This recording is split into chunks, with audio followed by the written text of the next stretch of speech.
L'exercice 3 n'est pas très compliqué, il suffit de savoir compter. Donc on nous annonce que le bêta-carotène a comme formule brute celle-ci. Donc là on voit manifestement qu'il y a beaucoup d'insaturation. Donc un calcul rapide consiste à comparer C40 H56 à C40 H 2 fois 40 plus 2, donc 82. 82 moins 56 sur 2, ça fait 26 sur 2, donc ça fait 13 insaturations. 13 insaturations. Alors, la question c'est de savoir combien il y a de cycles et combien il y a de doubles liaisons. Sachant que je vous rappelle qu'un cycle compte pour une insaturation, comme une double liaison compte pour une insaturation, une triple liaison comptant pour 2 insaturations. La question c'est pas triple ou double, c'est en gros combien il y a de cycles qui se cachent là derrière. Alors, on nous dit qu'on fait une hydrogénation de cette molécule et qu'on obtient donc celle-là c'est A, qu'on obtient B qui a comme formule C40 H78. Voilà. Donc ce qui veut dire qu'on a fixé en fait un certain nombre de H2. Je rappelle que l'hydrogénation, vous avez votre double liaison et après hydrogénation, vous la perdez. Donc vous gagnez comme son nom l'indique, vous gagnez 2 H. D'accord, lors d'une hydrogénation. Or là, on a gagné en tout, on a gagné 78 moins 56, on a gagné 22 H, c'est-à-dire 11 H2. Et donc, si on a gagné 11 H2, c'est qu'on avait à l'origine 11 doubles liaisons. Voilà. Donc si on avait 11 doubles liaisons, c'est ce qu'on avait au départ, et donc les 2 insaturations qui restent, qui n'ont pas pu être hydrogénées, parce que un cycle, quand vous avez un cycle à 6 ou autre chose, que vous mettez H2, il n'y a rien qui se passe, d'accord. Donc on comprend que dans la molécule, il y avait bien 11 doubles liaisons, 2 cycles, et donc ça formait les 13 insaturations de départ. Voilà pour le bêta-carotène. On ne demande pas quelle est la nature des cycles, si ce sont des cycles à 3, à 4 ou à 6. Ça, c'est de la culture. L'exercice 4 est un peu plus délicat.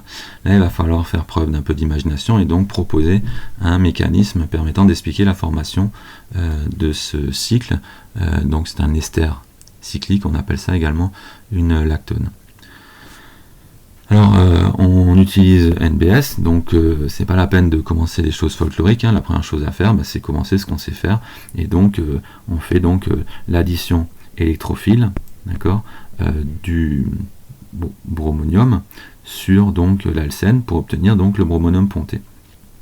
Et donc là, dans le cours, la suite c'était l'addition d'OH- sur le delta plus indiqué donc ici. Sauf que là, si on fait ça, on risque pas d'avoir notre lactone. Et donc, pourquoi est-ce qu'on avait fait dans le cours OH-? On avait fait OH- parce qu'on était dans l'eau, que l'intermédiaire ici, la base, avait cherché donc le proton de l'eau, et ainsi de suite. Or là, ce qui nous reste de ce côté-là, c'est une fonction acide carboxylique, d'accord, qui a un pK qui vaut quelque chose autour de 5. Et donc, vous avez une base qui a un pK supérieur à 14, qui est en présence d'un acide. Donc là, c'est la réaction acide-base qui est privilégiée, et donc qui permet de passer au carboxylate. Et là, vous avez un supernucléophile qui en plus est sur la molécule, donc pourquoi chercher loin ce qui est juste à côté, et donc qui va réagir pour ouvrir donc le cycle, et donc on utilise un nucléophile intramoléculaire et non pas intermoléculaire comme OH-, puisqu'ici il n'y en a pas, pour finir le travail donc avec la SN2. Et on obtient bien donc la lactone cyclique finale. Dans l'exercice 5, on cherche à déterminer la structure donc de l'acide oléique. Alors l'acide oléique, donc comme son nom l'indique, a priori c'est un acide carboxylique, ça tomberait bien. Et puis ça, vous le savez, d'accord, que c'est un acide gras, donc qui possède une fonction acide carboxylique au bout. Bon, on va essayer de confirmer tout ça par la suite. Et donc on nous donne sa formule, sa masse molaire. On dit que c'est approximativement 280 grammes par mol. Donc approximativement, on va voir à quoi ça correspond comme formule brute. Alors on va faire le calcul. Donc on nous dit que dans 280 grammes, il y a 76 2,60% de carbone.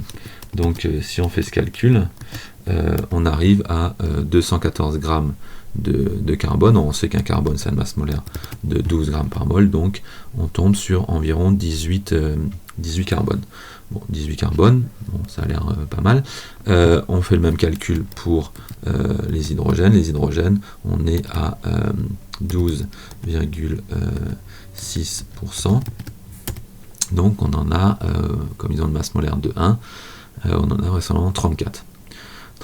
Donc on a 34 hydrogènes plus 18 carbone qui ont une masse molaire de 12, donc ça nous fait une masse de 250, il manque 30 grammes, donc il manque deux oxygènes, hein. Avec 2 oxygènes on rajouterait 32 grammes et on arriverait à 282 grammes par mol, ce qui est approximativement 280. Donc la formule brute de la molécule en question, c'est donc C18H34O2. Donc combien d'insaturations dans cette formule-là? Eh bien, ça, il faut évidemment le comparer à C18H38.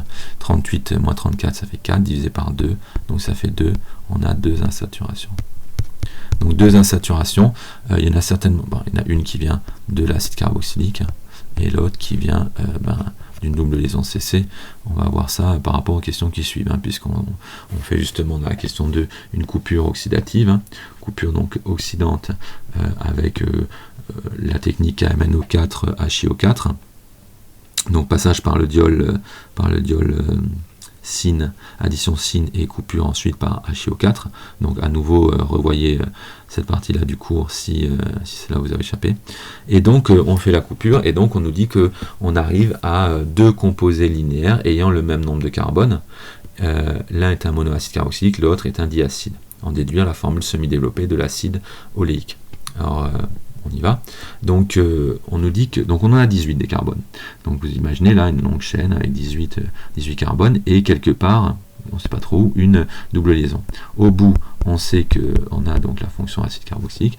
Et là on nous annonce qu'en le coupant, donc en coupant justement cette molécule, on obtient 2 acides carboxyliques. Donc là, ça veut dire qu'on a le premier qui est formé là au moment de la coupure, l'autre ici,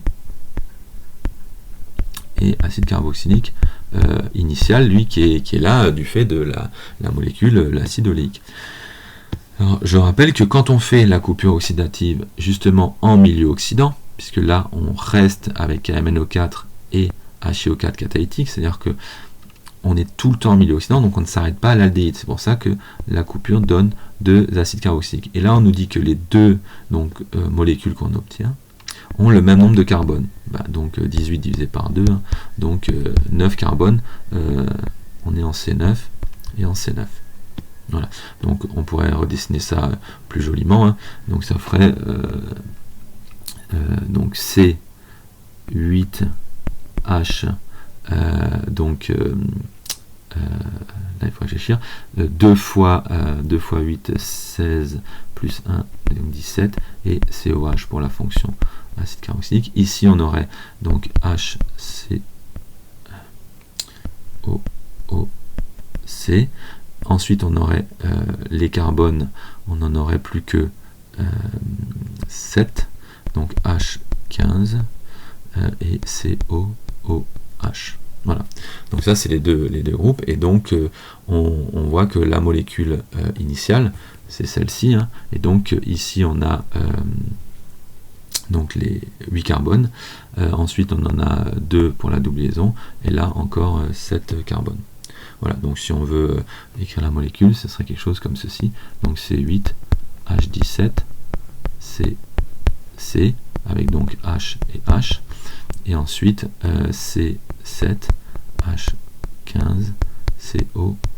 Donc ça c'est pour l'acide oléique.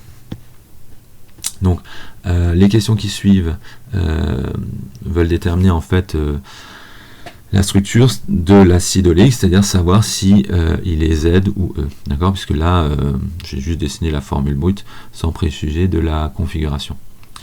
Et donc pour ça, on effectue donc l'addition de NBS dans l'eau et on constate qu'on obtient les énantiomères RR et SS. Donc là, il faut revenir au mécanisme d'addition donc de NBS. Donc je vous rappelle que quand on avait un alcène, donc je vais noter R, les groupes alkyles pour simplifier, un alcène par exemple Z, on sait que l'addition se faisait en anti. Donc on obtient BR et OH en anti et on remonte donc de ce côté-là le groupe R et H et de ce côté-là on le descend. Voilà. Donc ça c'est avec NBS. On obtient bien sûr, on sait l'énantiomère, et donc si on regarde ce qu'on a obtenu là, avec le H derrière, là on tourne dans ce sens-là, donc là on est R, et ici on tourne dans ce sens-là, donc on est également R, donc l'énantiomère sera SS, et donc c'est bien en partant du Z qu'on obtient le composé de stéréochimie RR. Donc là, bon, les deux H sont du même côté, voilà, bon, je n'avais pas fait exprès. Voilà, donc rappeler le mécanisme, ça c'est dans le cours. Vous avez déjà une vidéo dessus également. Expliquer brièvement comment cet acide gras peut rester en contact avec la nappe de pétrole dispersée dans l'eau. Alors pour ça, bon, l'explication pour des biologistes ne doit pas poser de problème. Donc on a donc l'acide gras qui va entourer la nappe de pétrole. Donc la nappe de pétrole, c'est évidemment une grosse partie hydrophobe. Et donc cette nappe de pétrole, qu'est-ce qui va se passer? Cette nappe de pétrole, vous allez avoir les molécules d'acide gras comme ça, qui ont une chaîne donc hydrophobe et une tête polaire. Et donc elle va comme ça entourer la partie pétrole qui est hydrophobe, et la tête polaire va rester en contact de l'eau. Voilà, et donc on obtient une grosse micelle.